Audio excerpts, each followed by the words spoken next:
Vamos falar do desempenho da Game Landers, né? Não vou chamar de decepção, porque acho que não foi. Alguns programas está questionando se a Game Landers é o melhor time de Valorant do Brasil. Pode até que tenha sido, mas agora não é mais. A NoOrg está aí para tomar conta. Como é que você enxerga essa participação da Game Landers? Eles entram no mesmo balaio da B4, dos times que se profissionalizaram, ou realmente é o estresse, o excesso de campeonato, ou seja lá o que for, um treinamento que não tem dado certo? Como é que você enxerga essa participação deles de cair na semifinal? Cara, eu não sei, mas eu vou bater na tecla que eu bati anteriormente, que não necessariamente é demérito, e sim o fato do nível brasileiro estar nivelado por cima, né? Eu gosto muito de acompanhar a Game Landers, gosto muito de acompanhar os jogos da Game Landers, e eles caíram na semifinal justamente contra a Fusion Fraggers, que eu também gosto muito de acompanhar eles, né? E esses dois times foram os que dominaram o cenário até agora, né? Quando a gente pensa em times com maior parte de títulos, com melhores colocações, são eles dois. E sempre dá jogão quando estão eles dois. E nas últimas disputas foi a Fusion Fraggers que ganhou realmente, né? E eu acho que eu não sei se teria um outro time para ganhar da Fusion Fraggers ali que não fosse no Org, né? Eu não sei, eu acho que o top 3 é muito tranquilo para mim entre no Org, Fusion Fraggers e Game Landers. Então, eu acho que a derrota deles nessa semifinal diz muito sobre o nível do cenário, diz que tá nivelado por cima, que nenhum time é imbatível, que, assim, tudo bem se você é o primeiro mix do Brasil, se você tá treinando desde o início, que você é muito bom. Que bom, parabéns. Você não é imbatível, e não porque você é ruim, mas sim porque todo mundo que tá aqui é muito bom, que Sim. todo mundo tá disposto a ser cada vez melhor, né?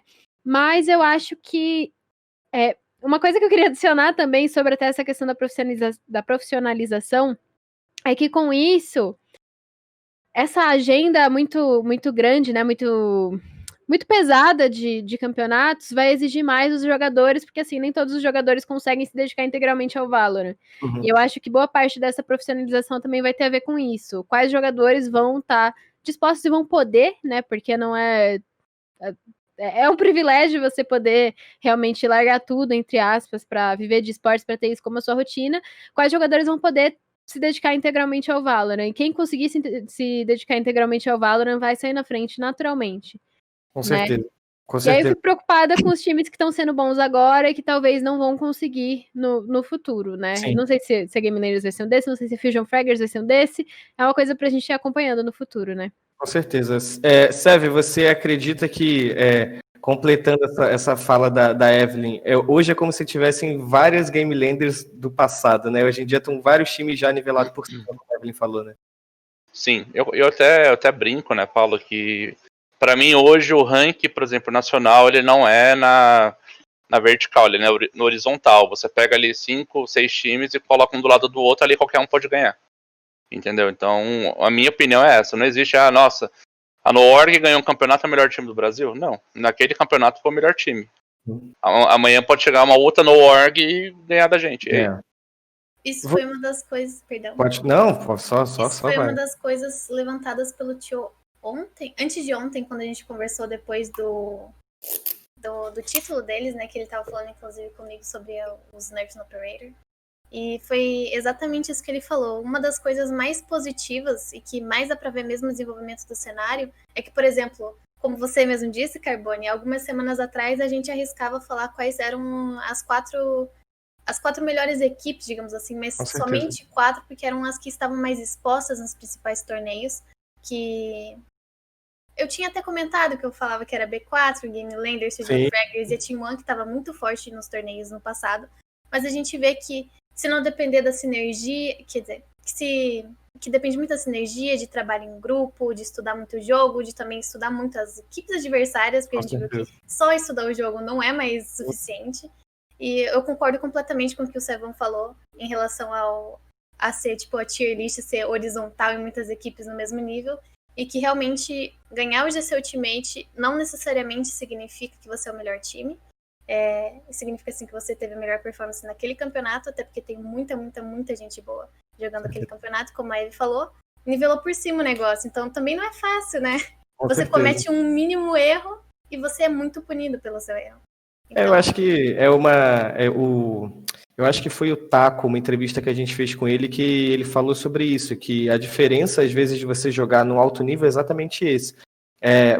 Todo time comete erro durante uma partida, né? Mas a diferença é quão punido você será por esse erro. E quando você começa a nivelar, como o próprio Sevão falou, de você deixar na horizontal, a chance de haver uma surpresa, entre aspas, que eu digo aqui, é muito grande, porque ninguém duvida da capacidade da No-Org, da Game Landers e de nenhum desses times, né? Mas você começa a ver os times batendo mais cabeça, com mais frequência. E eu, particularmente, gosto muito disso. Carlos, é muito melhor você ter um cenário onde os times estão extremamente nivelados e que você vai começar um campeonato colocando 3, 4, 5 times com chance de ganhar, do que você chegar no campeonato e ter uma equipe só disparada na frente.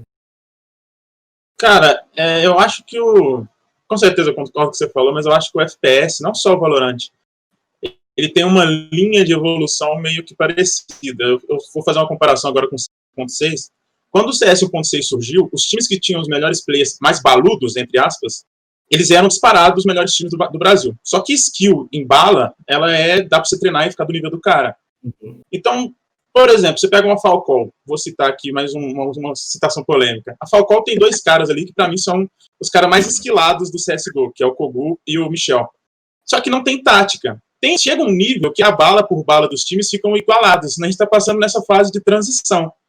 Nesse momento, a gente tem os times que são carregados em cima das skills dos jogadores, que tem, por exemplo, os times que vieram do CS, e tem os times que estão entrando, além da bala, igual o Carlos citou aí, tem 20 jogadores de Overwatch no time dele, além da bala tem a fase tática. Eu acho que nesse momento, quando vira a chave para a fase tática fazer a diferença, é quando a gente percebe que o cenário está evoluindo, que ele está amadurecendo para ficar mais forte, porque todo mundo está sabendo da bala, mas aonde que a tática faz diferença? O que a gente vai criar para ganhar aquela partida? Aonde a gente vai punir aquele outro time? Entendeu? Eu acho que o Brasil está nessa fase, talvez esteja na frente de muitos países aí de fora, e a gente não está percebendo isso ainda porque não tem um campeonato mundial. E eu acho que esse é o caminho. Se a gente continuar nesse caminho de olhar mais para o lado tático e técnico do Valorant, a gente vai longe. É isso. Evelyn, você acha... Opa! Eu queria abrir um parêntese sobre isso ainda, tá? Aí você me pergunta. Não, pode. Sobre isso que a gente estava conversando e sobre a fala do Taco de que todo mundo tem bala, mas se você erra, você é muito punido em alto nível. Isso também tem muito a ver com o que a gente estava falando sobre estudo, né? Sobre estudar o time adversário. Quando você estuda muito o time adversário, você também aprende... Ah, ok. Você também aprende no que o time adversário tem mais facilidade de punir. E aí você acaba melhorando em cima disso. Com certeza. Eu gosto muito desse ponto que a gente está chegando no cenário de que o pessoal vai precisar muito estudar extensivamente os seus adversários para entender como eles jogam e para melhorar o seu jogo, e aí o cenário melhora como um todo.